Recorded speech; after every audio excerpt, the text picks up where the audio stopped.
کراچی میں وزیر اعلیٰ سندھ مراد علی شاہ نے سندھ سیکریٹریٹ کا اچانک دورہ کیا۔ وزیر اعلیٰ مراد علی شاہ نے سندھ سیکریٹریٹ میں جاری ترقیاتی کاموں کا جائزہ لیا ہے۔ کراچی میں وزیر اعلیٰ سندھ مراد علی شاہ نے سندھ سیکریٹریٹ کا اچانک دورہ کیا ہے۔ وزیر اعلیٰ سندھ مراد علی شاہ نے سندھ سیکریٹریٹ میں جاری ترقیاتی کاموں کا جائزہ لیا ہے۔ تفصیلات جانیں گے ڈان نیوز کے نمائندے سید وسیم سے۔ وسیم بتائیے۔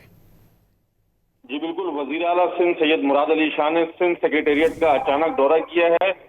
چیف سیکریٹری سید آصف حیدر شاہ وزیر اعلیٰ کے اس دورے کا انہوں نے جو ہے وہ خیر مقدم کیا ہے۔ وزیر اعلیٰ سندھ نے سندھ سیکریٹریٹ میں جاری ترقیاتی کاموں کا جائزہ لیا ہے۔ اس دوران بیشتر سیکریٹریز دفاتر میں پائے گئے، جس پر وزیر اعلیٰ نے اطمینان کا اظہار کیا۔ البتہ وزیر اعلیٰ سندھ کے دورے کے دوران 6 سیکریٹریز دفاتر کے میں غیر حاضر پائے گئے، جن غیر حاضر رہنے والے سیکریٹریز پر محکمہ بلدیات، خوراک، فارسٹ، ثقافت، لیبر اور لائیو اسٹاک کے سیکریٹریز شامل تھے، جن کو وزیر اعلیٰ سندھ کی جانب سے یہ کہا گیا ہے کہ فوری طور پر غیر حاضر سیکریٹریز سے ایکسپلینیشن ان کو جاری کی جائے۔ چیف سیکریٹری سندھ نے غیر حاضر سیکریٹریز کو ایکسپلینیشن لیٹر جاری کر دیے ہیں۔